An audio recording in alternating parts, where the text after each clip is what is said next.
भेदिले सूर्यमंडळा ही ऐतिहासिक कादंबरी, रवींद्र भट यांची ऐतिहासिक कादंबरी. भेदिले सूर्यमंडळा रवींद्र भट यांची ऐतिहासिक कादंबरी. चैत्रमास अवतरला, धरतीचं रूप पुन्हा बदललं. पानझडीनं खराटा झालेले वृक्ष अंग धरू लागले. अंगावर नवी पालवी आली. चिंचा गाभुळल्या. आंब्याला पाना आड मोहर आला. दिवस मोठा होऊ लागला. रात्र लहान. आकाश निरभ्र झालं. धुक्याची दुलाई टाकून साऱ्या नक्षत्रमाळा सृष्टीवरच्या चराचराची दृष्टी आपल्याकडे वेधून घेऊ लागल्या. आपल्या गतीनं त्यांचं भविष्य घडवू लागल्या. ग्रहकुंडलीतल्या जागा बदलून नियतीनं घालून दिलेलं आपलं कर्तव्य पार पाडू लागले.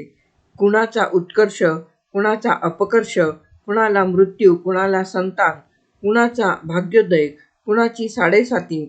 नरजन्म घेऊन हे सारे भोग भोगणाऱ्या श्री विष्णूच्या रामावताराचा दिवस उजाडला. रामनवमी आणि हा साराच भोग अपरिहार्य मानून स्वतःचं ब्रह्मस्वरूप ओळखणाऱ्या रामदासाचाही जन्मदिन. रामनवमी. रामदास आता बालअवस्थेतून युवावस्थेत पदार्पण करीत होता.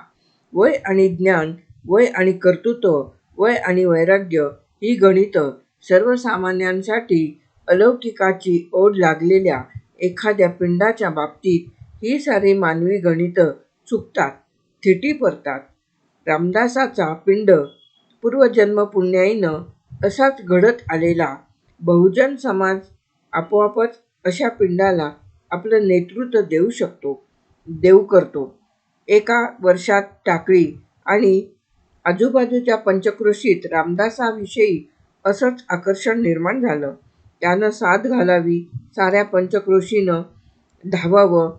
या वर्षी रामदासानं रामनवमीची साद घातली. पंचक्रोशीतील बहुसंख्य आबालवृद्ध यावर्षी रामजन्माला नाशकाऐवजी टाकळीला जमले. कदाचित गेल्या वर्षीप्रमाणे यात्रेतल्या सवंगपणाला कंटाळून प्रभू रामचंद्रही यावर्षी टाकळीला आले असतील. त्यांच्या स्वागताला गावकऱ्यांनी उत्साहाने स्थापन केलेला अंगी शेंदुराची उटी माखलेला रामदासांचा गोमयाचा मारुती तर आधीच येऊन उभा होता. इतका हृद्य आणि पवित्र सोहळा टाकळीकरांनी कधी अनुभवलाच नव्हता. बालयोगी रामदासानं रामजन्माच्या निमित्ताने त्या पुरुषोत्तमाची सारी आदर्श कथाच श्रोत्यांसमोर उभी केली. त्याची कर्तव्यपरायणता अंगी बाळगण्याचा प्रयत्न हाच खरा रामनवमीचा उत्सव असं ठामपणे प्रतिपादन केलं. माणसामधली त्रुटी त्यानं आवर्जून सांगितली. दंभ, अंधश्रद्धा यावर प्रहार केला. निंदकांची तीव्र शब्दात हेटाळणी करताना रामदासाला कीर्तनात एक अभिनव रूपक सापडलं. सारे श्रोते शांतपणे कीर्तनाचा आस्वाद घेत होते. दूर उकिरड्यावर उभं राहून दोन कुत्री एकमेकांवर अविरत भुंकत होती. कुणीतरी त्रासून उठून त्यांना एक दगड मारला. ती पायांत शेपटी घालून केकाटत रडत पळाली. सत्कार्य करणाऱ्यांची निंदा होते, पण त्याला तो भीक घालीत नाही. आपलं कार्य पुढे रेटीत असतो असं समजावून सांगताना रामदासांनी याच रूपकाचा उपयोग केला. श्वानाची या पुत्रे कल्होळ मांडीला, कलाहो लागला एकसरा, भुंकिता गुरगुरी वासतोची तोंड, वरती थोबाड करून या. एक ते भुंकती, एक ते रडती, दास म्हणे गती निंदकाची. जनहो, आपण असं भुंकणारं किंवा केकाटणारं श्वान व्हायचं का? त्यामध्ये काही पुरुषार्थ आहे का? शहाजी भोसल्यांच्या जहागिरीमधली तुम्ही रयत. तुम्हाला राजाचं अभय आहे, पण भोवताली काय घडतंय ते डोळे उघडून पहा. भोसल्यांना राजे ही पदवी. त्यांनी ती आपल्या कर्तृत्वानं सार्थ केली. पण इतर जहागिऱ्या वतनं यांची काय अवस्था आहे? शेवटी हे सारेच आपलं कर्तृत्व परक्याला विकून बसलेले. खरा राजा परकीय, तुर्क वा अरब इराणी वंशाचा.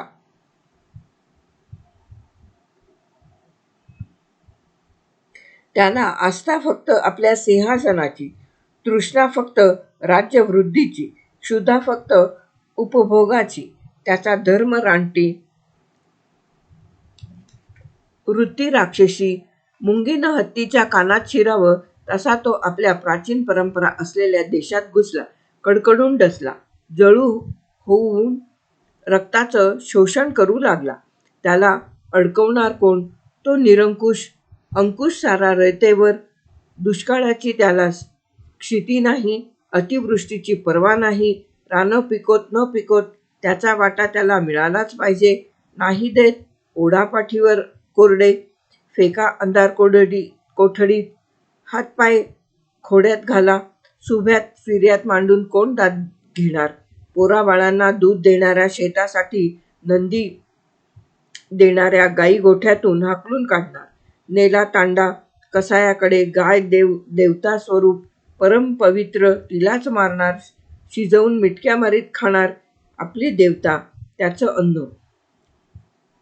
जोडीला उपभोगाची शराब, वर हुक्क्याची नळी तोंडाला लावून म्हणणार, आम्हाला अल्लानंच पाठवलं इकडे इस्लामचा प्रसार करायला. आम्ही धर्माचं पालन करतो. दुसऱ्याचा धर्म भ्रष्ट करणं हा याचा स्वधर्म. आपण मूर्तीपूजक, हा मूर्तीभंजक. बुत शिकन, कुफ्र शिकन, हे म्हणे इस्लामचे सेवक, दीनदार. मायबापांनो, हे असं किती दिवस चालायचं? हा कसला राजा? हा कसला लोकनेता? हा लुटारू, देव, देश आणि धर्म यांचा विच्छेद करणारा. तुम्हाला हवा का असा राजा? नको ना. मग बसलात काय हातपाय गाळून? का कारभारणीची काकणं भरली हातात? मानातल्या तलवारी काय नुसत्या मिरवण्यासाठी? का खंडे नवमीला हळदीकुंकू वाहण्यासाठी? आज रामजन्म. आता याच मातीत पुन्हा एकदा आदर्श पुरुषोत्तम जन्माला येऊ दे, अशी आपण प्रभू रामचंद्रांच्या चरणी प्रार्थना करूया. जनहिताची कास धरणाऱ्या आदर्श राजाचा पिंड याच मातीतून तयार करण्यासाठी प्रथम आपल्यामधला पुरुषार्थ जागा करूया. तीच खरी रामनवमी, तोच खरा रामाचा उत्सव. सारा समाज रामदासाच्या ओघवत्या निरूपणानं प्रभावित झाला. रामजन्म झाला. रामदासा मागोमाग साऱ्या श्रोत्यांनी उत्स्फूर्तपणे गजर केला, जय जय रघुवीर समर्थ. टाकळीच्या बजाबा पाटलांनी मुठीनं भरभरून सुंठवडा वाटला. रामदास मधुर आवाजात रामरायाचं भजन म्हणून त्याची प्रार्थना करू लागला. गडबड गोंधळ एकदम शांत झाला. प्रत्येकालाच त्या भजनातील आर्तता जाणवली. या बालयोग्याच्या मागोमाग स्वतःही ते म्हणायची प्रेरणा झाली. रामदासानं सांगावं, साऱ्यांनीच ती ओळ म्हणावी, असं सुरू झालं. सारं वातावरण त्या भजनानं मंगलमय झालं. पंचक्रोशीतून रामदासाच्या कीर्तनासाठी मुद्दाम आलेले भाविक आपापल्या घरी परतले. या रामदासामुळे आपल्या गावचं मोठेपण वाढलं, असं बजाबा पाटलाला वाटलं. हल्ली तो बहुसंख्य वेळ या मठीच्या आसपासच असे. रामदासाच्या तपश्चर्येत आणि अध्ययनात मध्येच येऊन कुणी व्यत्यय आणणार नाही, याची जातीनं बजाबा खबरदारी घेत असे. सायंसंध्या उरकून रामदास पायऱ्या चढून वर आला. बजाबा मठीबाहेर बसलेलेच होते. पाटील, रामजन्म दुपारीच झाला. तुम्ही अजून इथंच? रामदासानं हसत हसत विचारलं. मुंडासं सावरीत बजाबा उठले. विनयानं रामदासाला म्हणाले, बुवा, असं कीर्तन आजवेरी कधी ऐकलंच नव्हतं. सारखं वाटायचं उठावं, हातातली तलवार धरावी अन त्या अमीनाचं मुंडकं छाटावं. आमच्या मूर्त्या फोडतो या रांडेचा. मग इथं काय करताय? घ्या तलवार अन रहा जाऊन त्याच्या समोर उभाय. रामदास मिस्किलपणे उद्गारला. तिथंच तर गाडं तुटतंय बुवा. बापजाद्यापासून आम्ही असंच जगतोया. माझा पणजूबा एका हशमानं मारला. आज्याकडं 4 गावं अन 10 वाड्यांची पाटीलकी होती. दौलताबादेसनं एक टोळधाड आली. वाड्याला खणती लागली. आजा तलवार घेऊन आडवा आला. एक हशम त्यानं कापून काढला अन बापाच्या मरणाचा सूड घेतला. एवढ्यात त्याला घेरा घालून साऱ्यांनी आवळला जेरबंद करून त्यांच्या नायकासमोर उभा केला. नाईक म्हणाला, काफर को उसका भगवान प्यारा होता है. छाट लो गर्दन, फेक दो पानी में, हम उसे अल्लाह के प्यारे बनाएंगे. आणि मग काय? खाली गोदेकाठी लपून बसलेल्या माझ्या बापूसानं त्याच्या बापूसाचं तलवारीचे घाव पडलेलं डोसकं छाटलेलं, माशांनी अर्धवट तोडून काढलेलं, गाळात रुतून बसलेलं प्रेत त्याच्या पैरणीवरनं वळकलं, पण वर आणलं आणि एका गंजीखाली त्याला आगीन डाग दिला. त्याच वर्षाला मी जन्माला आलो. पार तिकडं संगमनेराखालच्या निमोणाला माझ्या मावळणीच्या घरला. 7 वर्षाचा होईतो बापसाचं तोंड बघितलेलं नाही. वनवासातला बापूस मला घेऊन इकडं आला. तवर आमदनी बदलली होती. पर आमदनी रसातळाला गेली होती. मालोजी राजांच्या फौजत 8-10 वर्ष शिलेदारकी केल्यावर ह्या एवढ्या टाकळीची आन वरच्या 2 वाड्यांची पाटीलकी मिळाली. या साऱ्या दगदगीनं बापूस खंगला. लवकर देवाघरी गेला. मी सांभाळतो आहे आता हे उरसूर. आज तुमचं कीर्तन ऐकलं. मनाला म्हणालो, गड्या तू बी आता थकलास. पर पोराला मिळवू दे की त्याच्या बापदाद्याचं हक्काचं पाटीलपण. त्यानं नेट धरला, तलवार गाजवली अन शहाजीराज परसन वतील. पर पोरगं धावतंय गाईगुजी मागं रानात.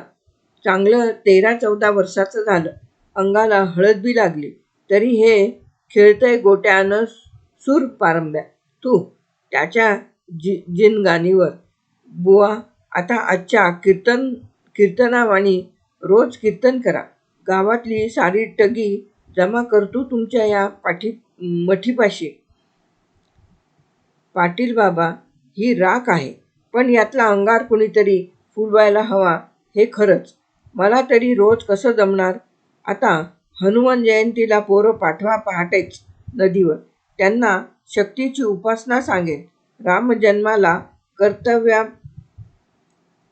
बोललो. हनुमान जयंतीला बलोपासनेवर बोलेन. त्यांना सूर्यनमस्काराची संथा देईन. त्यानंतर पोरांनी मात्र रोज आपणहून माझ्याकडे आलं पाहिजे. मी पात्रात पुरश्चरण करेन. पोरं काठावर नमस्कार घालतील. रोज आपले लक्ष वाढवितील. पहिल्या दिवशी 12, मग 24 अन असं करत अगदी 100 गाठायला हवी त्यांनी नमस्कारांची. अंती आम्हा सर्वांचंच ध्येय एक राहील. सूर्यासारखं तेजस्वी आणि प्रखर व्हायचं. असं काहीबाई नवं काढा बुवा. पोरं रोज झुंझुरक्याला घाटावर आणायचं काम माझ्याकडे लागलं. पाटील मिशीला पीळ भरीत म्हणाले. रामदासांनी रात्री ड्युटी चेतवून आदिमाया दुर्गेची मानसपूजा केली. चैत्र पौर्णिमा हनुमान जयंतीला पहाटेच पेली ते चेतवून गावातली सारी तरुण मुलं घाटावर आली. गावकरीही मोठ्या उत्साहाने जमले. 2 दिवस आधीच बजाबा पाटलानं गोमयाच्या मारुतीवर शेंदुराचा आणखी एक थर दिला. रामदासांनी मारुतीला ओवाळलं. त्याच्या कंठात रुईच्या पानांची माळ घातली. पलित्यांच्या फडफडत्या ज्वालेत ते रूप अधिकच उग्र भासू लागलं. पाटील, सारी पोरं आली का? रामदासांनी विचारलं. पार समद्यासनी हल्या करून उठविली. ही 3 वरच्या वाडीच्या अन 2 खालच्या वाडीची बी आली आहेत. छान. मित्रांनो, बसा. आज हनुमान जयंती, बलभीमाचा जन्मदिन. अंजनी मातेच्या उदरी ही ईश्वरी तनू जन्मली. हा प्रत्यक्ष मरुतपुत्र. जन्मताच यानं उगवत्या सूर्याच्या लालभडक बिंबाला कवटाळण्यासाठी आकाशात झेप घेतली. हा दैत्यांचा काळ. याने अनेक दानवांना लोळवलं. याच्या दर्शनाने भूत प्रेत संबंध, सारे रोग व्याधी साऱ्यांचा नाश होतो. या शक्तिशाली महाप्रतापी वीराचा आज जन्मोत्सव. आजपासून एक संकल्प करायचा, याच्यासारखं बलशाली व्हायचं. अन्यायापुढे पाय घट्ट रोवून उभं राहायचं. कुणी आपटायचा प्रयत्न केला, पाय गाळायचे नाहीत. कुणी तडवलं, तडायचं नाही. कुणी झडवलं, झडायचं नाही. कुणी मुरगाळायचा प्रयत्न केला, त्यालाच मुरगाळायचा. कुणी दडपलं, दडपून घ्यायचं नाही. कुणी आगीनं पेटवू लागलं तर त्यालाच पेटवायचं. पर बुवा, हो सारं कशासाठी? पण बुवा, हे सारं कशासाठी? बजाबा पाटलाच्या पोरानं मध्येच विचारलं. राणू, तू तर अव्वल जातकुळीचा. तुझ्या पूर्वजानं प्रथम हशमाचं डोकं उडवलं आणि मगच तो धारातीर्थी पडला. कशासाठी? स्वतःचा स्वाभिमान टिकविण्यासाठी.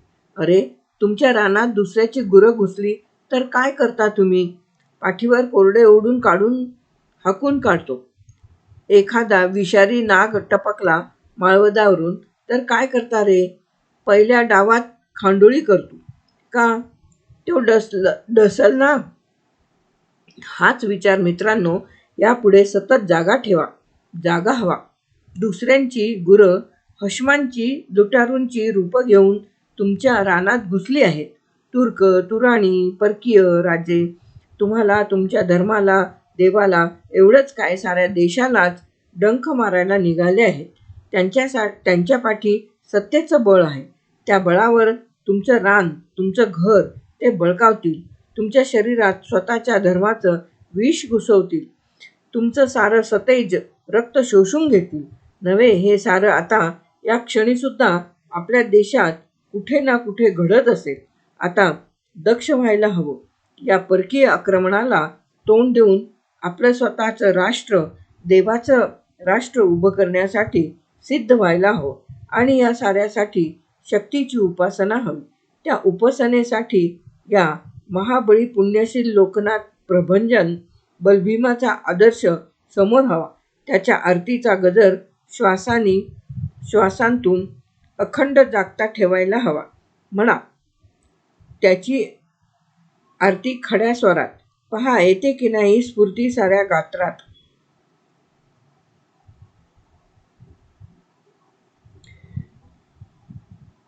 रामदासामागोमाग साऱ्यांनीच आरतीचा गजर केला. जय जय जय देव, जय देव, जय जय हनुमंता, तुमचेनी प्रतापे न भिये कृतांता. कालच्या हनुमान जयंतीच्या बौद्धिकातील रामदासाच्या विचारानं सारी तरुण पिढी अतिशय प्रभावित झाली. पहाटे कांबळी किंवा गोधड्या पांघरून साखर झोपेचा आनंद लुटणारी ही युवा पिढी आज शुक्राच्या टिपणालाच धडपडून उठली. एकमेकाला हकारीत.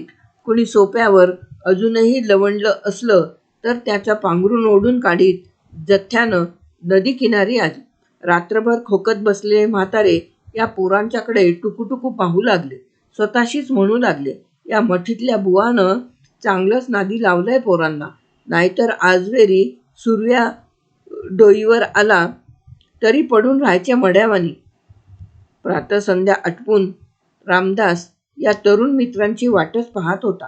आपल्या सादाला प्रतिसाद मिळाल्याचं त्याला सात्विक समाधान वाटलं. बजाबा पाटलांचा राणू रामदासाला म्हणाला, बुवा, सारी जणं गोळा झाली.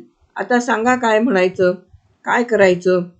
राणू, सर्वजण प्रथम डोहात बुचकळी मारून आपलं अंग शुद्ध करून घ्या. साऱ्यांनी धबाधबा पाण्यात उड्या मारल्या.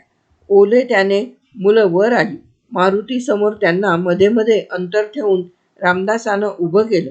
त्यांना सूर्यनमस्काराचं वैशिष्ट्य सांगितलं. त्याची महतीही समजावून सांगितली. मित्रांनो, हे सूर्यनमस्कार जो दररोज घालतो त्याचं मागचं हजारो वर्षाचं दारिद्र्य नाहीसं होतं. त्याचा अकाली मृत्यू कधी संभवत नाही. या सूर्यदेवतेच्या तीर्थानं सारे रोग व्याधी पळून जातात. तर मग करायाचं हवं हे सांगा काय करू? राणू उत्साहाने म्हणाला, आज मुहूर्त करू. मी नमस्काराची प्रत्येक पायरी समजावून देतो. तुम्हाला करून दाखवतो. तसं तुम्ही करायचं. नंतर आजपासून संध्याकाळी फाटक बुवाचा गोविंदा आणि राणू तू दोघेजण माझ्याकडे या.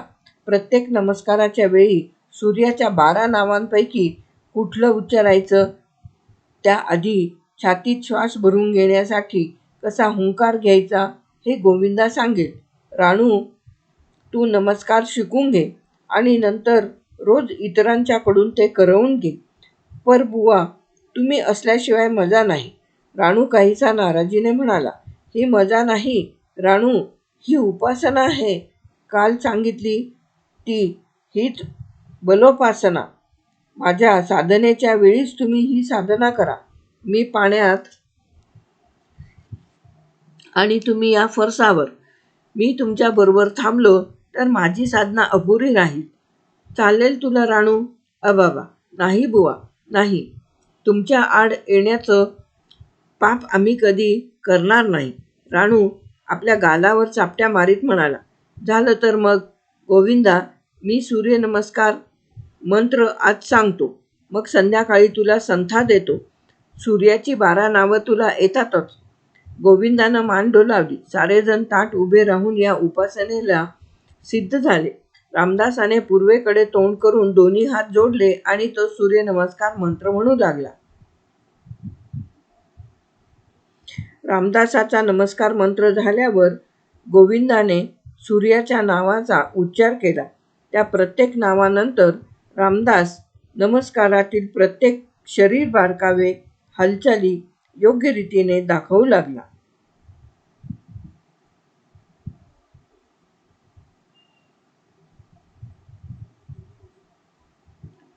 12व्या नमस्कारानंतर पुढच्या 12च्या मंडलासाठी आणखी एक नांदी. बलोपासनेचा दीक्षाविधी झाला. गोविंदा नामाचा उच्चार करी बाकी सारी रामदासानं दाखवल्याप्रमाणे वाकण्याचा, आडवं होण्याचा, उठण्याचा प्रयत्न करीत. रामदास नदीकडे आला. सूर्यबिंब क्षितिजावर उमटू लागलं. त्याचं दैनंदिन गायत्रीचं पुरस्चरण नित्यनेमाने सुरू झालं. ओम भूर्भुवः स्वः.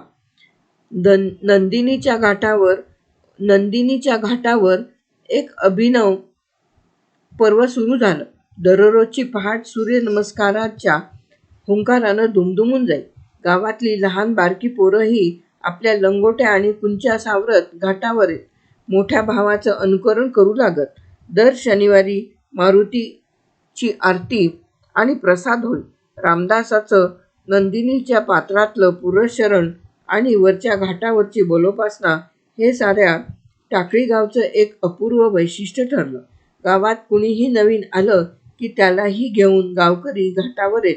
काका, मामा, चुलता, पुतण्या, भाचरं, व्याही, जावई, गावाकडचे सारे पै पाहुणे टाकळीमध्ये चाललेलं हे एक अभिनव पर्व पाहून तोंडात बोटं घालीत. कुणी कुतूहलानं रामदासाची समग्र माहिती विचारीत. कोण कुठले हे तर आता नित्याचेच प्रश्न झाले. नवा पाहुणा आला की तो हमखास विचारी, बुवा कुणीकडचं तुम्ही? रामदासाचा मिश्किल स्वभाव हळूच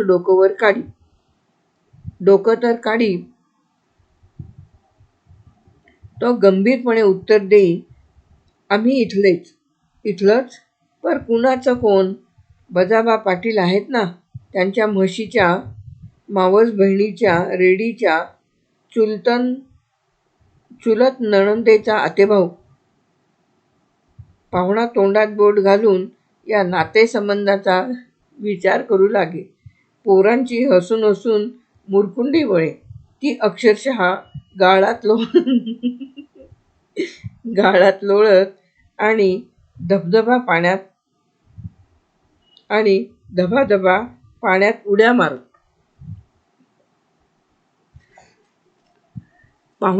पाहुणा म्हणे, बुवा एगळा हाय खरा, पण काय इप्रीत बोलतो. याला काय पिसं लागतं काय मधीच कुणाला ठावं. रामदासाला कुणाचं पिसं लागलं आहे हे फक्त त्याचं त्याला, गोमयाच्या मारुतीला आणि साऱ्या चराचरात भरून उरलेल्या नारायणाच्या रामचंद्र स्वरूपालाच ठाऊक होतं. रामदासाचा एक दिवस मनात आलं आपण रामाचे उपासक. वाल्मिकी रामायणाची पोथी आपल्याकडे नाही. आजवर 2-4 वेळा नाशकाहून आणून वाचली. आता पुन्हा आणावी. नुसती न वाचता नकलून काढावी. आपली स्वतःची प्रत तयार होईल.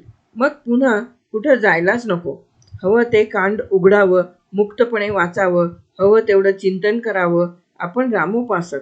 आपल्याजवळ रामायणाची पोथी हवीच.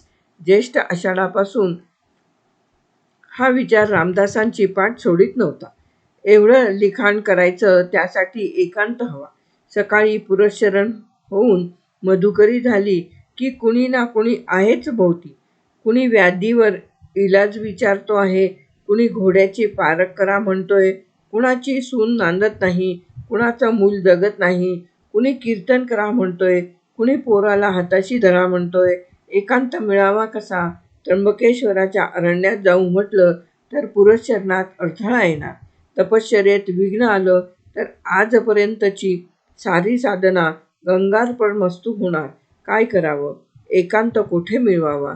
विचार करता करता रामदासाचं मठीसमोरच्या पुरातन विवराकडे लक्ष गेलं. तो उठला.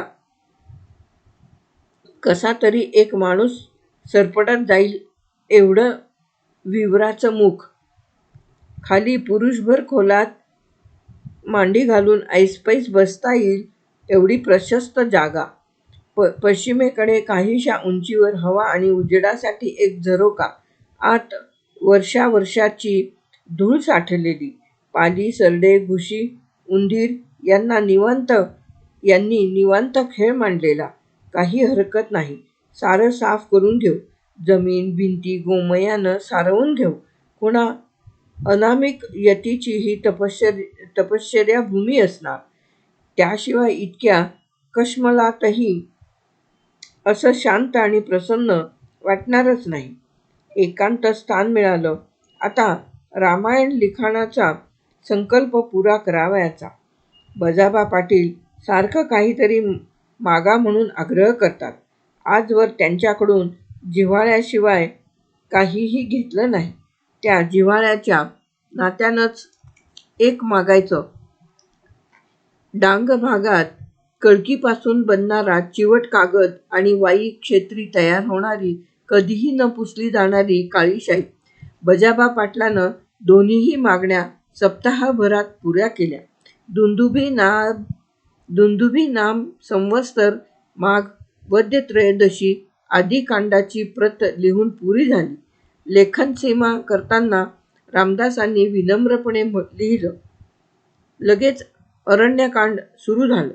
त्याच मासातल्या वद्य द्वादशीला त्याची समाप्ती झाली. येणाऱ्या चैत्रातल्या नवमीला रामदास 15 वर्षाचा झाला. आश्विन वद्य दशमीला किष्किंधा संपलं आणि पुढच्याच मार्गशीर्षातील प्रतिपदेला सायंकाळी सुंदरकांड लिहून काढून रामदासानं त्याच्या मनातील तेजस्वी राममूर्तीला विनम्रपणे वंदन केलं.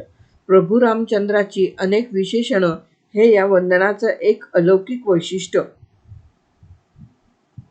वयाच्या 16व्या वर्षी युद्धकांड संपवायला मात्र तब्बल 122 दिवस लागले. 140 सर्गाचं हे युद्धकांड लिहून संपवलं. तो दिवस होता रक्ताक्षीनाम संवत्सर, वैशाख शुद्ध तृतीया, शके 1546. वर्षा वर्षात वाल्मिकी रामायणाची 5 कांडे रामदासानं लिहून काढली.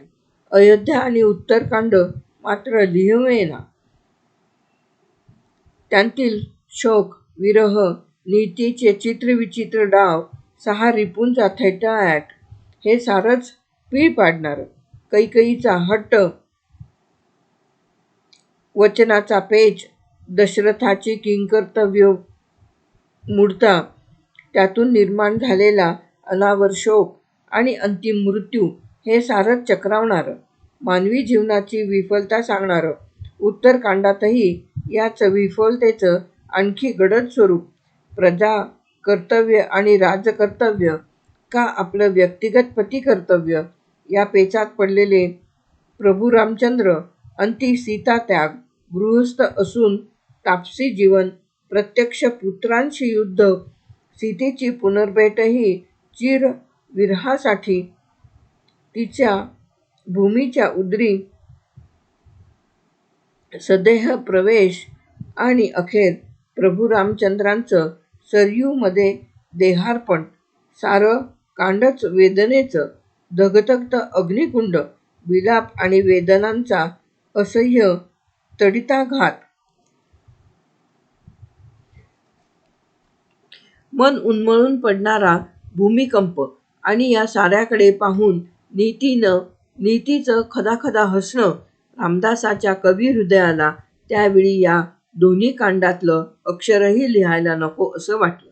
त्या उमलत्या वयात त्याच्या मनात आलं, कशाला हवी ही व्यथा, वेदना, विवंचना, कशाला हवं ते दुरीत, कशाला हवी मानवी अपुरेपणाची ही संभ्रमित अवस्था, कशाला हवा हा शोक, हे कारुण्य, हे कार्पण्य, मनाची ही अशुद्धता, मोहाच्या क्षणाची व्यथारूप सांगता. आज सारं मानवी जीवन याच कृष्ण मेघांनी वेढलंय. ते दूर करण्यासाठी आपण सर्वस्व झोकून देऊन बद्धपरिकर झालो आहोत. आता सांगायला हवा पुरुषार्थ, निष्ठा, सगुण सद्भाव, दुसऱ्याच्या दुःखावर फुंकर घालणारा अंतरीचा तीव्र उमाळा. आता हवी माणूसपणावर साठलेल्या भस्मावरची एक फुंकर. आता हवा पराक्रम, आता हवी अहंकाराची आहुती, मनाची स्थितप्रज्ञता. आता हवं स्वधर्माचं श्रेष्ठ आचरण. आता हवा आवेश, अभिमान, पुरुषार्थ. चहूअंगी आतंक माजला आहे. राजकारण स्वार्थकारण झालं आहे. या काळाला हवं सार्वत्रिक सौख्याचं, प्राचीन ऋषीमुनींनी पाहिलेलं स्वप्न. उपभोगसुद्धा सामूहिक पातळीवर घेण्याची आकांक्षा. आता हवी परमेश्वराच्या अस्तित्वावरची डोळस श्रद्धा. आता हवीत दधीचीच्या अस्थिप्रमाणे अजेय खड्ग. आता हवं सूर्यकवच, पाशुपतास्त्र, टणत्कार हवेत गांडीवाचे. ध्वनी हवा श्रीकृष्णाच्या हातातील पांचजन्य शंखाचा. कल्लोळ हवा अधर्माविरुद्ध पुकारलेल्या धर्मयुद्धाचा. आणि हे सारं हवं असताना मनी सतत विवेक हवा.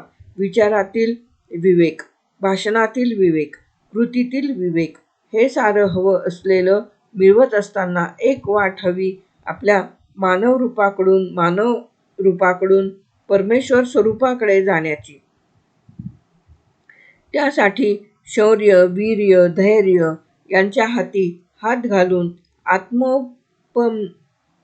आत्मौपम्य बुद्धीनं चालायला हवं. या वाटचालीचं अंतिम शिखर म्हणजे मोक्ष. त्यासाठी परमेश्वराची उपासना, चळवळीचं सामर्थ्य वाढवायचं असेल तर त्यामागे परमेश्वराचं अधिष्ठान हवं. सामर्थ्य आहे चळवळीचे, जो जे करील तयाचे, त्यामागे भगवंताचे अधिष्ठान पाहिजे.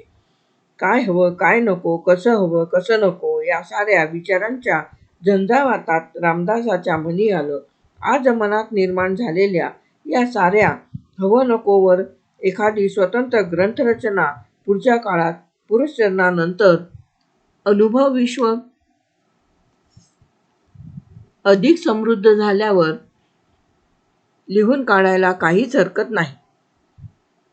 प्रभू रामराया कृपावंत झाला तर तेही घडेल. त्याच्या 13 मंत्रजपानं हा प्रसाद आपल्याला नक्की लाभेल. पुरुषचरणाबरोबर हा जपही आता अधिक वाढायला हवा. साऱ्या मंत्रांचं सामर्थ्य या एकाच बीजमंत्रात आहे. रामदास स्वतःच्या मनाला हे पटवून सांगू लागला.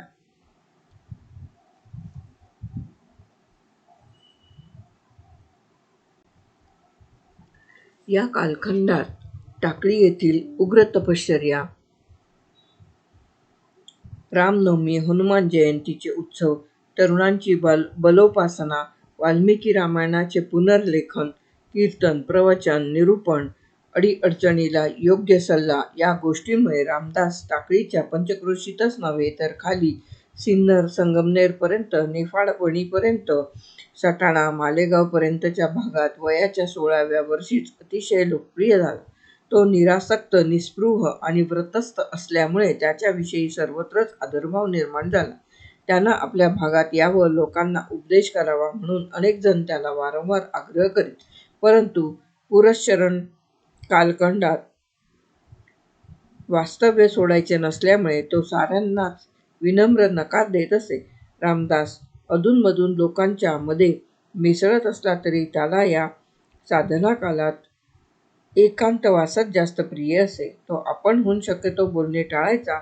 अगदी अपरिहार्य असेल तरच संवाद करायचा. लोकांचा संपर्क काढला की अधूनमधून तो मौनव्रत धारण करी. महिना महिना मुखातून शब्दही काढायचा नाही. 13 अक्षरी मंत्रजप सुद्धा मनातल्या मनात. कुणी अगदीच खनपटीस बसला तर तो म्हणे राम राम, याचा अर्थ जा तुम्ही किंवा मी इथून जातो. एखाद्या हुशार माणसाच्या तेही लक्षात यायचं. मग तोही येता जाता कुणी भेटलं की रामराम म्हणायचा. काही दिवसांतच साऱ्या परिसरात कुणाचं स्वागत करताना, कुणाला निरोप देताना, एवढंच काय, नुसतं सहज वाटेत भेटल्यावर सुद्धा रामराम म्हणायची प्रथा रूढ झाली. लोकभाषेत रामनाम अशा रीतीनं रामदासाने स्थिर केलं. या 4 वर्षाच्या कालखंडात रामदासाच्या शरीर-प्रकृतीमध्येही आमूलाग्र फरक पडला. आला तेव्हा तो बालयोगी होता. आता 16 वर्षाचा तरुण स्वामी झाला. नेत्र अधिक वेधक झाले.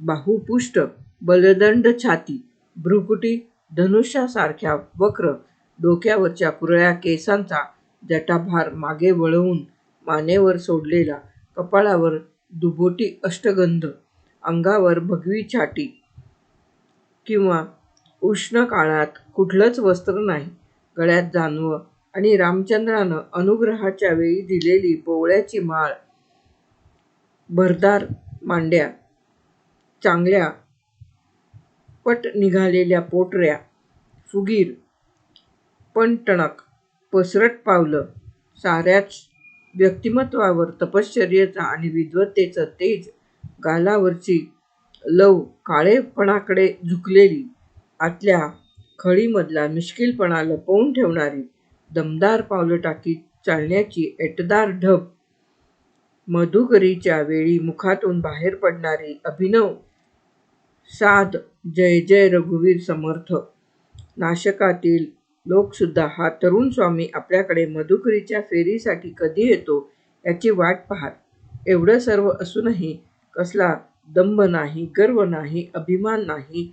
मनी सदैव जनहिताची चिंता.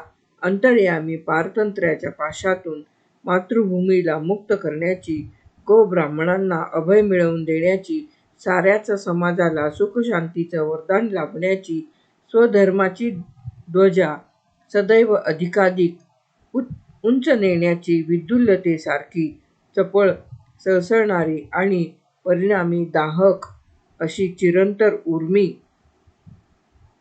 रामदासाकडे पाहिलं की वाटावं, खरंच श्रीकृष्णानं गीतेमध्ये दिलेलं आश्वासन आता पुरं होणार. यदा यदा हि धर्मस्य ग्लानिर्भवति भारत, अभ्युत्थानम् अधर्मस्य तदात्मानं सृजाम्यहम्. जेव्हा धर्माला ग्लानी येते तेव्हा अधर्माचा समूळ नायनाट करून पुन्हा धर्म संस्थापना करण्यासाठी मी कटिबद्ध होतो. आता या रामदासाच्या रूपानं परमेश्वर हेच तर घडवणार नाही? धर्म कर्मकांडात अडकलेलं आणि कर्मकांड अंती स्वार्थकारणात गुंतलेलं, क्षेत्रोक्षेत्री समावर्तन आणि दानदक्षिणा यांची खैरात, जो तो धावतोय तिकडे, मिळेल ते कडोसरीला लावण्यासाठी, आणि इकडे धर्मस्थानं बेचिराख होत आहेत, पवित्र मूर्तीवर घण पडतायत, हे सारं थांबवावं म्हणून खरा पुरुष धर्म, खरा राष्ट्रधर्म यांची हा तरुण तेजस्वी गोसावी आपल्या विचारमंथनातून जो समोर येईल त्याला ओळख करून देत आहे. हा राजयोगी नाही, उपभोग याला वर्ज्य, हा विरागी, हा व्रतस्थ, हा क्षेत्रस्थ, एकाच स्थानी स्थिर असलेला, पुरश्चरण, जप, आराधना, ध्यान, अभ्यास आणि सदुपदेश यामध्ये निमग्न असलेला साऱ्या परिसरानं या तरुण रामदासाला आपणहून एक बिरुद बहाल केलं, स्वामी. स्वामी रामदास. नंदिनीच्या घाटावर हळूहळू संध्याकाळ अवतरत होती. सायं संध्या आटपून स्वामी रामदास काठावरच्या एका खडकावर मावळतीची शोभा पाहत प्रसन्न अंतःकरणाने बसले होते. मनात अखंड रामनामाचा जप चालू होता. घरट्याकडे परतणारे पक्षीसुद्धा आपला दिवस उत्तम रीतीने पार पडला म्हणून मुखातून रामनाम घेत आहेत, असं रामदासांच्या प्रतिभावंत मनात चमकून गेलं. मग त्याच विचारांशी मन रममाण झालं. पक्ष्यांचं कुजीत ते लक्ष देऊन ऐकू लागले. शेजारच्या रानातनं चिमण्यांचा थवा आला. चिवचिव चिवचिव, राम राम राम राम. समोरच्या लिंबावर कावळे उतरले. काव काव काव काव, राम राम राम राम. पोपटांच्या शिळेत राम राम, तितरांच्या तितकारात राम राम, भोरट्यांच्या भुईभुईमध्ये राम राम. काठावरच्या गाळातले हे बेडूकसुद्धा डराव डराव करीत नाहीत, राम राम म्हणतायत. मनातला प्रतिभाविलास स्वैर झाला. मनी शब्दकळा जागली. राम आहे आदि अंती, राम सर्वत्रांच्या चित्ती. द्विज भाषेची व्युत्पत्ती राम नाम. राम राम राम राम. दूरवरून खरोखरीचा राम शब्द कानी पडला. रामदासांनी सहजच त्या दिशेला पाहिलं. कुणाचं तरी प्रेत दहनासाठी नदीकाठी आणलं जात होतं. खालच्या स्मशानात चितेची तयारी चालली होती. कुणीतरी या भवचक्रामधून सुटलं, रामस्वरूपात विलीन झालं. आता हा आत्मा जन्ममरणाच्या फेऱ्यात न अडकता आपल्या मूळ ब्रह्मस्वरूपात विलीन होऊ दे, अशी रामदासांनी डोळे मिटून मनातील प्रभू रामचंद्राच्या चरणाशी प्रार्थना केली. त्यांनी डोळे उघडले त्यावेळी सकल सौभाग्य लेण्यांनी युक्त अशी एक सुवासिनी त्यांना वाकून नमस्कार करीत होती. रामदास अभावितपणे उद्गारले, अष्टपुत्रा सौभाग्यवती भव. स्वामी, आता हा आशीर्वाद पुढच्या जन्मासाठी सांगाती घेऊन जाते. ती सुवासिनी हताश होऊन म्हणाली. तिच्या शुभ्र वस्त्राकडे पाहून रामदास क्षणिक विचलित झाले. आपण पती संगती सती जात आहात तर त्याविना आता दुसरी गती कोणती? पण आपले पती खरंच निधन पावले आहेत का? त्याशिवाय का हे सतीचं लेणं ल्याले वाण हाती घेतलं? कदाचित हे तुम्हा साऱ्यांचं अज्ञानही असेल, म्हणजे त्याशिवाय माझ्या मुखातून आशीर्वाद शब्द बाहेर पडणार नाही. स्वामी, मातोश्री, आजवरचा प्रत्येक शब्द मी रामकृपेने उच्चारला. उच्चार करणारं मुख माझं, प्रेरणा सारी प्रभू रामचंद्राची. तो सर्वज्ञ वृथा आशीर्वादाची कधीच प्रेरणा देणार नाही. पण महाराज, माझे स्वामी जिवंत नाहीत असं तुम्हाला वाटतं. ग्रामवैद्याला विचारलं ते मी कोण विचारणार? स्वामी स्तब्ध झाले. श्वास ऐकू येईना, ऊर धपापेना, नाडी कळेना, डोळे निष्प्राण, हातपाय थंडगार. भोवताली जमलेल्या दशपंचक गावातल्या साऱ्यांना थोरल्या भावजींनी सांगितलं. क्षयरोगानं इकडचा बळी घेतला. माझं कुंकू पुसलं, चुडा फुटला. बाहेरच्याला मला सोवळी करण्यासाठी सांगावा धाडला. मग मी निर्णय घेतला. पुन्हा कुंकू लावलं, चुडा भरला, पांढरं वस्त्र नेसले आणि निघाले. इकडच्या बरोबरच महायात्रेला. म्हणजे दीर म्हणाला, मरण आलं आणि तुम्ही विश्वास ठेवलात. मी म्हणतो, पती जिवंत आहेत, ठेवाल माझ्यावर विश्वास? पण असं असेलच कसं? चला माझ्याबरोबर. तुम्ही भाग्यवान, माझ्याकडे आलात. तुमच्या कानी रामशब्दाचा आशीर्वाद पडला. रामदास त्वरेने खालच्या घाटावर आले.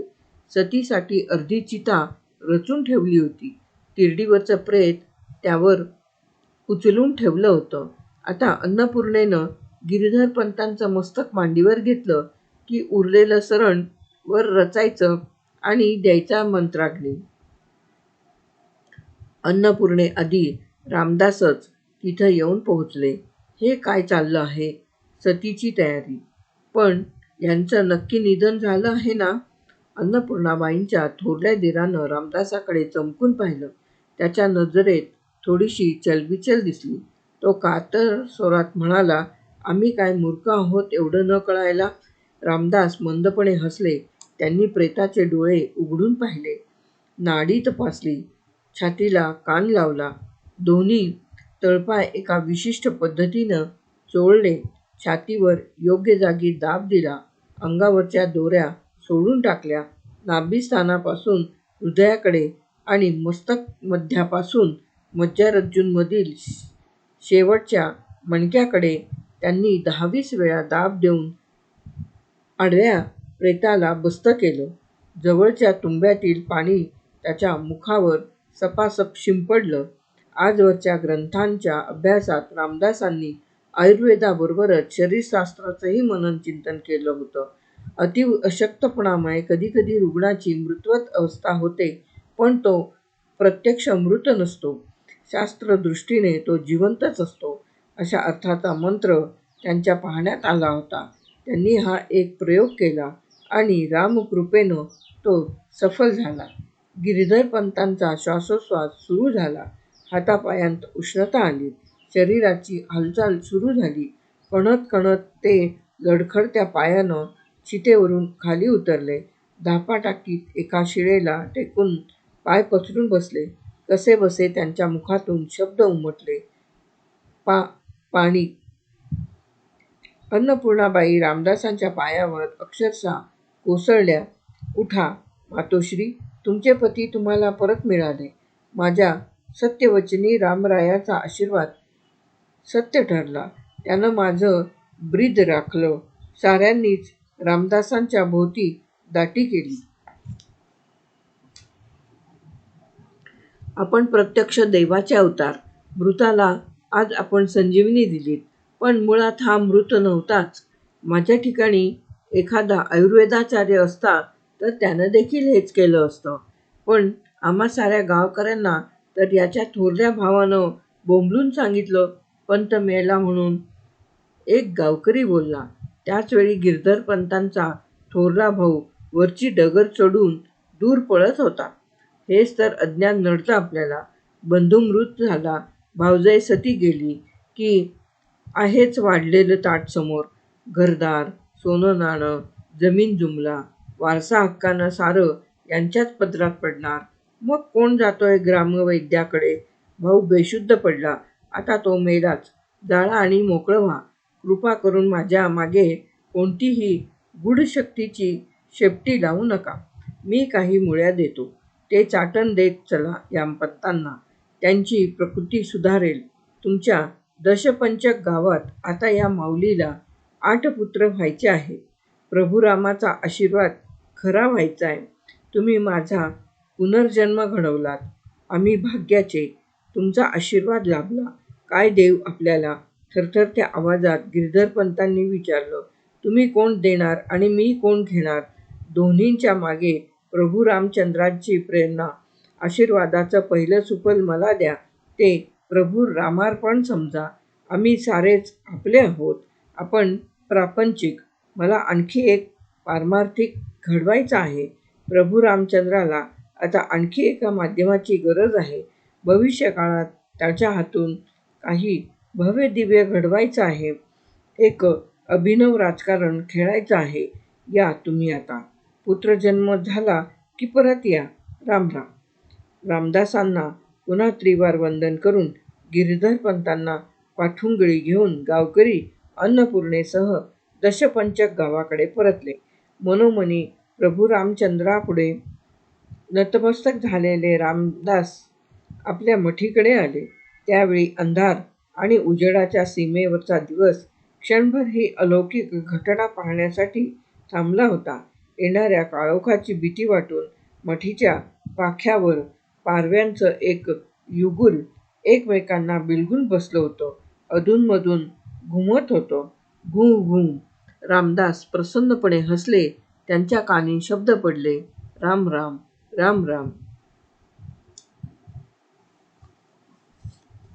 दशपंचक गावाचे गिरधरपंत कुलकर्णी टाकळीच्या तरुण स्वामीने ताटीवरून उठवले. सती जाणाऱ्या अन्नपूर्णाबाईला आपला मृत पती सदैव परत मिळाला. इतकेच नव्हे तर त्याला झालेला असाध्य रोगही पूर्णपणे बरा होऊन तो 4 चौघांसारखा झाला. ही बातमी एखाद्या अघटितासारखी साऱ्या नाशिक प्रांतात पसरली. लोकांच्या झुंडी त्याच्या दर्शनासाठी आणि आशीर्वादासाठी टाकळीकडे लोटल्या. कुणी गरीब, कुणी श्रीमंत, कुणी विद्वान, कुणी अडाणी, कुणी नुसतेच कुतूहलाने आलेले, कुणी तावातावाने वाद घालण्याच्या ईर्षेने आलेले, कुणी आयुर्वेदशास्त्रातील कुठल्या संहितेमध्ये हा संजीवनी प्रयोग असावा या जिज्ञासेने आलेले. टाकळीच्या मठीभोवती जणू जत्रा लोटली. रामदासांचं पुरस्चरण झालं आणि ते वर येऊ लागले की घातला त्यांना घेरा. कुणी पायी लोटतंय, कुणी फुलं उधळतंय, कुणी पात्रावर पंचामृताची तांबली रीती करतंय, कुणी पुन्हा पाणी ओतून आपल्या उपरण्यानं किंवा पदरानं ते पुसून काढतंय, कुणी जय जयकार करतंय, कुणी रेशमी वस्त्र पुढं करतंय. बाया बापड्या, आबालवृद्ध साऱ्यांची ही गर्दी. त्यांचा वातावरणात कोंडलेला श्वास, घामाचा दर्प, वस्त्रांचा अहर्तरेचा कुबट वास, त्यांची गडबड, पोरांची रडणी, बायकांचं मुरकणं, कुणाचं अंगझटी येणं या साऱ्यांनी रामदासांना अगदी सळो की पळो करून सोडलं. मनःशांती भंगायला लागली. 13क्षरी जपाच्या व्रतात व्यत्यय यायला लागला. मनाची सारी एकाग्रताच भंग होऊ लागली. या साऱ्या जणांच्या प्रवाहामधून लोकगंगेच्या महापुरात पैलथडी पोचण्यासाठी हात मारताना रामदासांना एखाद्या क्षणी भ्रमिष्ठासारखं व्हायला लागलं. मग ते खेकसायचे, हातातला तुंबा कुणाच्या डोक्यात हाणायचे, एखादा जड धोंडा उचलून गर्दीवर फेकायचे आणि ओलेत्यानेच नाशिककडे पळत सुटायचे. अडाणी लोक त्या जखमांना प्रसाद म्हणायचे, स्वामींच्या खेकसण्याला आशीर्वाद समजायचे, पळत सुटण्याला साधुत्व मानायचे. नाशिकच्या आसपास टोळभैरव फार. सारेच निरुद्योगी. कुठल्या तरी मठात तुस्त जेवायचं, येणाऱ्या अडाणी बायाबापड्यांना लुटायचं, एखाद्या फडात घोटघोटून वाटलेली भांग चढवायची, गांजा ओढायचा आणि काहीच उपयोग नसला की येईल जाईल त्याची टिंगल करायची. मधुकरीच्या फरीत रामदासही कधीकधी त्यांच्या कचाट्यात सापडायचे. वाटेत एखादा आडवा यायचा, चेहऱ्यावर खोटं कारुण्य आणून म्हणायचा, बुवा, तुम्ही दशपंचकाचा गिरीधर जिवंत केलात, आता आमच्या घरी चला. कशाला? रामदास खेकसून विचारायचे. शेजारची म्हातारी गचकली. मी निघालो होतो मडकं आणि बांबू आणायला, पण समोर तुम्हीच आलात. बरं झालं, माझी खेप वाचली. आता असेच चला माझ्याबरोबर आणि उठवा म्हातारीला, आम्हाला पाहू दे तरी तुमची रमलविद्या. रामदासांच्या वरची शीर तटतटून फुटायची. ते त्या टवाळाची मानगूट धरायचे, गच्च आवळत म्हणायचे, म्हातारीचं पाहू नंतर, आधी तुम्हाला मारून टाकतो आणि पुन्हा जिवंत करतो. कळेल रमलविद्या म्हणजे काय ते. तो टवाळ मानेवर पडणाऱ्या असह्य दाबाच्या वेदनेने ठोठो बोंबलायचा. रस्त्यावर ही गर्दी व्हायची. कुणी हसायचे, कुणी ओरडायचे, कुणी शिव्या घालायचे, कुणी दगड मारायचे, गोसावडा माजलाय म्हणायचे, कुणी काही. रामदास मोठ्यानं गर्जना करायचे, जय जय रघुवीर समर्थ. त्यांचे डोळे तांबरायचे, तोंड आरक्त व्हायचं, हाताच्या मुठी वळायच्या, बाहू नारळासारखे टणक व्हायचे, नाकातून उष्ण श्वास बाहेर पडू लागायचा. ते मारुतीप्रमाणे झेप घ्यायचे, मुसंडी मारल्यासारखे. गर्दी पांगायची. रामदास सटकायचे तिथून आणि थेट पंचवटी गाठायचे. त्या दिवशी मधुकरी नाही. ओलेत्याने तुपाच्या कडक उन्हात गोदावरीच्या पात्रात तासनतास उभं राहायचं. मुखानं रामनामाचा मंत्रोच्चार क्रोध शांत होईपर्यंत हा हठयोग थांबायचा नाही. संध्याकाळ झाली तरी उभे. मग गोदेवरतीच सायंसंध्या करायची आणि अंधार पडल्यावर टाकळी गाठायची. घाटावर वाट पाहत बसलेली गावातली तरुण मुलं निश्वास टाकून म्हणायची, आलं र बाबा आपलं स्वामी. अशीच एक संध्याकाळ रामदास काहीही न बोलता मठीच्या भिंतीला टेकून शांत बसले. हळूहळू मन स्थिर झालं. स्वतःच्या कर्तव्याची जाणीव झाली. मुक्ताबाईच्या अभंगातला चरण आठवला. विश्वरागे झाले वनी, संती सुखे व्हावे पाणी, शब्दशस्त्रे झाले क्लेश, संती मानावा उपदेश. या चरणाचा अर्थ आपल्याला प्रत्यक्ष आचरणात आणायला हवा. अंतरीच्या क्रोधावर ब्रह्मदोऱ्यानं विणलेल्या विश्वपटाची फुंकर घालायला हवी याची त्यांना जाणीव झाली. अचानक ते मुक्तपणे हसले. राणूनं विचारलं, काय झालं हो स्वामी? आला अन हिमटत होऊन इथं दुचीत बसला. आम्हाला वाटलं नाशकाला काय हाणाहाणी झाली असेल. तुम्हाला काही विचारावं तर तुमचं ध्यानच नाही. आता बघतूया तो चांगलं हसताया की काय झालं, काय म्हणतो मी. रामदासांचा अनुभव त्यांच्या प्रतिभेनं झेलला. प्रतिभेनं शब्दकळेच्या कानात फुंकर घातली. शब्दकळा कंठातून ओठांवर आली. रामदास मुक्तपणे गाऊ लागले.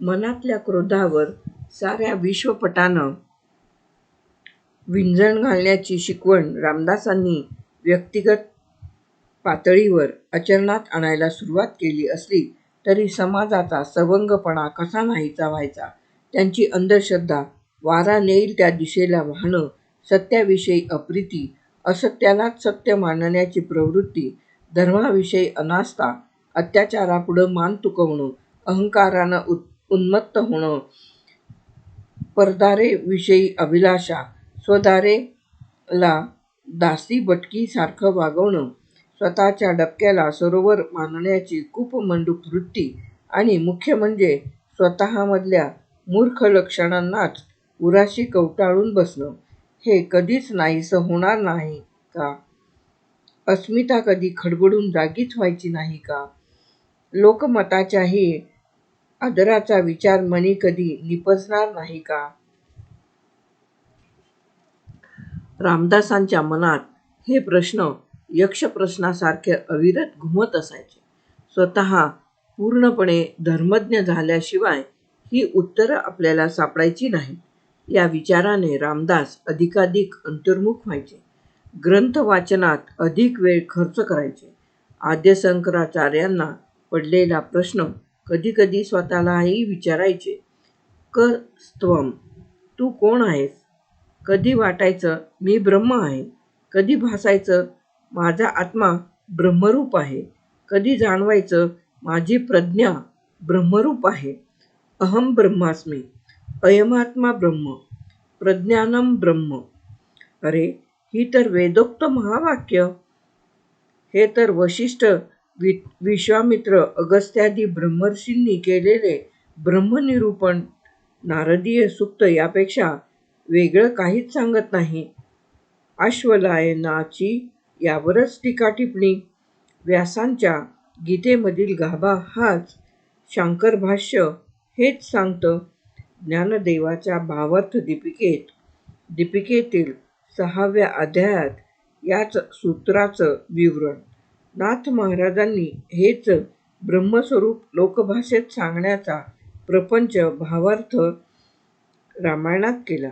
हे सारे मेधावी, ज्ञानवंत, प्रतिभावंत स्वतःचं अस्तित्व विसरून समाजापुढे उभे राहिलेले. वशिष्ठांना मृत्युंजय मंत्र स्फुरला. विश्वामित्र गायत्रीचा उद्गाता. अगस्तीनं सागराचं आचमन घेतलं. आणि या साऱ्यांचं फलित काय? फक्त ते स्वतः तरले. त्यांना ब्रह्मपद मिळालं. ते देहातीत ब्रह्मर्षी. पण माणसाची देहबुद्धी संपली का? षड्रिपूंच्या आकर्षणातून तो बाहेर पडला का? तो प्रज्ञावान मेधावी झाला का? उपनिषदांतली सार्वत्रिक सौख्याची संकल्पना त्यानं स्वीकारली का? आरण्यकातील मानवी विकासाचा उपदेश त्यानं आचरणात आणला का? शंकराचार्यांचं अद्वैत तत्वज्ञान त्यानं मानलं का? ज्ञानदेवांचं पसायदान त्याला उमगलं का? नाथ महाराजांची सनद तर अलीकडची, पण तीही लोकांना कळली नाही. चिरंजीव जिवाजी पंत, ठाणेदार, वास्तव्य देहपूर. यासी आत्माराम पंतांचा आशीर्वाद असे. तुम्हास देहगावची सनद 100 वरुषाची करून दिली असे. गावची आबादी करावी. कामक्रोध हे रयत त्यांचे ऐको नये. वेदकालापासून आजपर्यंत कोणी कमी का दिलं? मग माणूस बदलत का नाही? बदलला असता तर या अवनीलाच स्वर्गरूप आलं असतं. दाशराज्ञ युद्ध झाली नसती. वर्णसंकर घडले नसते. सत असत हा संघर्षच निर्माण झाला नसता. परमेश्वराला अवतारासाठी प्रत्येक युगात नरजन्म घेण्याची वेळच आली नसती. स्वर्ग, पृथ्वी, पाताळ या सीमाच पडल्या नसत्या. सारंच कैवल्य स्वरूप, सारंच मोक्ष स्वरूप, सारंच ब्रह्मस्वरूप. जनसंपर्कापासून दूर आपल्या एकांत विवरात चिंतन करीत असताना रामदासांच्या मनात अशा तऱ्हेचे असंख्य विचार झंझावात होऊन फिरत. मग कधी कधी मनी येई, आंधळ्याने अंधारात बसावे त्याप्रमाणे सांसारिकाची अवस्था आहे. त्याला हाताला धरून चालवलं तरी त्याची मूळ वृत्ती निवळत नाही. तो आपल्या अंधार विश्वातच निमग्न असतो. रामदास मनातला हा विचार त्वरित उतरून काढीत.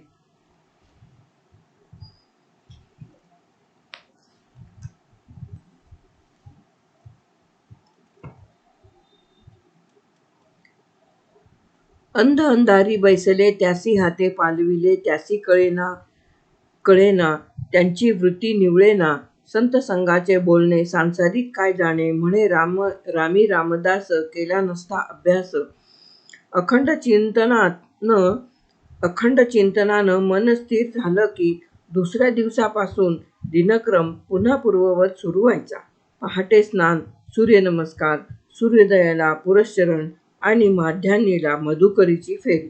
मनाने मनालाच सांगितलेला एखादा श्लोक विष्णूशास्त्र्यांच्या अंगणात रामदास मुक्तकंठाने म्हणत आणि माधुकरीची झोळी पुढे करीत. आज नवा श्लोक वाटतं?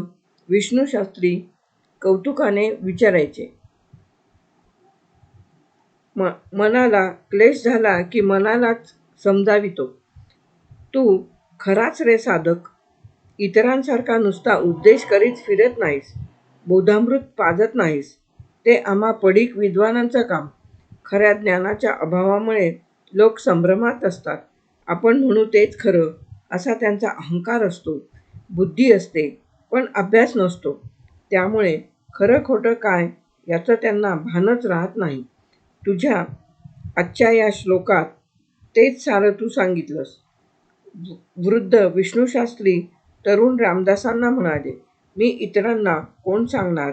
शास्त्रीबुवा, मला स्वतःलाच क्रोध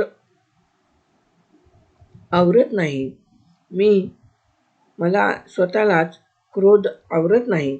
कधी कधी संभ्रम पडतो साऱ्याच घटिताचा. मनाची स्थिरता ढळते. खरं काय खोटं काय याचा संभ्रम पडतो. साधनेमध्ये व्यत्यय येऊ पाहतो. मन हवं तेवढं एकाग्र होत नाही. धावत तुटलेल्या वासराप्रमाणे इतस्ततः धावतं. मग मी माझ्याच मनाला पूर्ण शांतीचा उपदेश करतो, बोध देतो. मन आपोआपच प्रगल्भ होतं. वा, मी मागेच म्हणालो होतो, तुझे हे श्लोक भविष्यकाळाचे वेध होतील, गांजलेल्या लोकांच्या व्यथेवर फुंकर घालतील, अंधारात दीप दाखवतील. हे सारे स्मृतीत साठवलेले श्लोक आता लिहून काढ. अक्षर वाङ्मयात ते अमर होतील.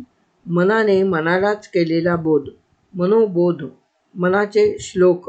विष्णूशास्त्री आशीर्वादपूर्वक म्हणाले.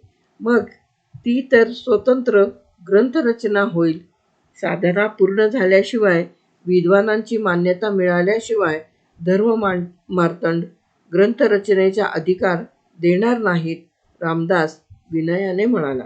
विद्वत्ता ही काही धर्ममार्तंडांचीच मिरासदारी नाही. आणि तुला कुठं हवी आहे धर्ममार्तंडांची मान्यता?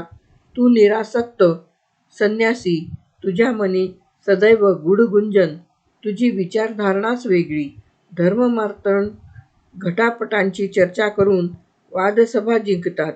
तुझा वाद तुझ्याच मनाशी, त्यातून तुला प्रतिभेचं अलौकिक देणं लाभलेलं. स्फुरेल ते लिहून ठेव. पडीक विद्वत्तेला ज्ञानाच्या मर्यादा असतात. गुरूनं जेवढं शिकवलं, अनुषंगानं जेवढं अनुभवलं, तेवढीच त्याच्या ज्ञानाची मर्यादा. तू प्रतिभावंत. कुठल्याही प्रतिभावंताच्या ज्ञानाला अशा सीमा नसतात. ते सर्वगामी आणि सर्वकष असतं. प्रतिभावंतांचं ज्ञान प्रेरणारूप असतं, सार्वत्रिक असतं, परमेश्वराच्या प्रथम ओंकारामधून जन्माला आलेलं असतं. प्रतिभावंत हा जन्मदत्त विद्वान असतो. शास्त्रीबुवा, तुमच्याकडे मी माधुकरीसाठी येतो. तुम्ही माझी झोळी अपरंपार कौतुकाने भरून टाकता. कौतुकाचं कधी अजीर्ण झालं तर करू काय? रामदास हसत हसत म्हणाले. त्या अजीर्णावर आहे तुझ्याकडे उतारा. म्हणून टाक एखादा मनाचा श्लोक. रामदास मुक्तपणे म्हणाले. अति मूढ त्या दृढबुद्धी असेना, अति काम त्या रामचित्ती वसेना, अति लोभ त्या क्षोभ होईल जाणा, अति विषयी सर्वदा दैन्यवाणा. जय जय रघुवीर समर्थ. विष्णूशास्त्र्यांनी ग्रंथरचनेच्या विचाराला चालना दिली. पूर्वी अनेक वेळा हा विचार मनात चमकून गेला होता, परंतु साधनेमध्ये या नवनिर्मितीनं व्यत्यय येईल अशी रामदासाच्या मनामध्ये शंका येईल. परंतु आता पुरश्चरण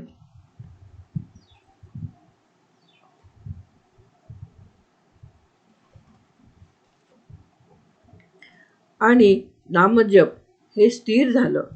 आपल्याच व्यक्तिमत्वाचा एक भाग झालं. कुठल्याही विकल्पामुळे ते थांबणार नाही. तो माझा देहभाव झाला. आता उरलेला वेळ ग्रंथरचना करावी. तपश्चर्येनंतर आपल्याला लोकांसमोर जायचं आहे. त्यांच्या शिथिल मनावर फुंकर घालायची आहे. त्यांच्यापुढे मांडायला नवा स्वतंत्र विचार हवा. ग्रंथरूपानं तो समाजासमोर त्या समाजाचाच आरसा म्हणून ठेवता येईल. आता साधना संपली की मध्यान्हीनंतरचा जास्तीत जास्त वेळ एकांतस्थानी काढायचा. मनातल्या साऱ्या उर्मी विचारांची अवघी आंदोलनं तिथे बसून शब्दबद्ध करायची. आपोआपच चिंतन घडेल, विचारमंथन होईल आणि मुख्य म्हणजे भोवतालच्या गर्दीपासून सुटका होईल. रामदासाने आपल्या दिनक्रमामध्ये साधनेपाठोपाठ एकांतवासाला द्वितीय क्रमांकाचं स्थान दिलं.